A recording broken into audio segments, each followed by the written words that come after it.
A young person has told BBC News they felt threatened by the BBC presenter at the centre of a row overpayment for sexually explicit photos. The individual in their early 20s was first contacted anonymously by the male presenter on a dating app. They say they were put under pressure to meet up but never did. When the young person hinted online they might name the presenter, they were sent abusive, expletive-filled messages. Speaking to BBC News, the young person, who has no connection to the person at the center of the Sun's story about payments for photos, said they had been scared by the power the presenter held.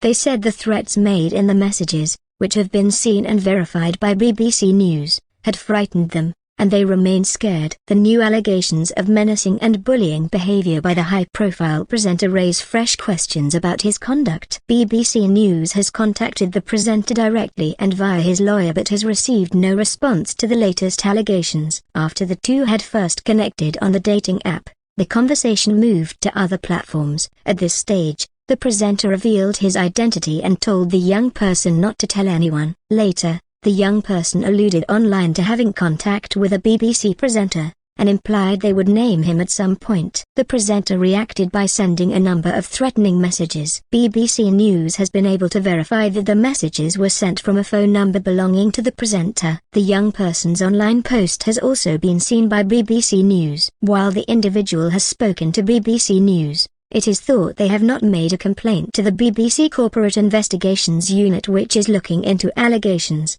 Speaking to reporters in Lithuania, the Prime Minister's press secretary said she had not seen these new allegations but urged any victims to come forward to get support and have their claims investigated.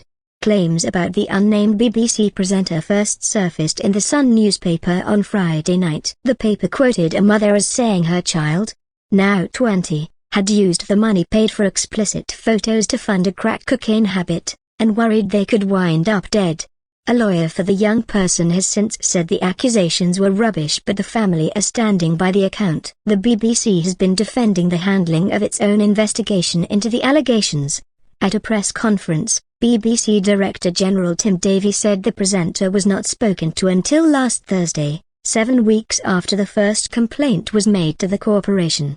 2 attempts had been made to contact the family involved, before the Sun approached them with new claims last week. The BBC said. The BBC has now paused its own investigation into what happened while police examined the matter. The presenter, who has been suspended, is not being named because of concerns about defamation and breaching his privacy.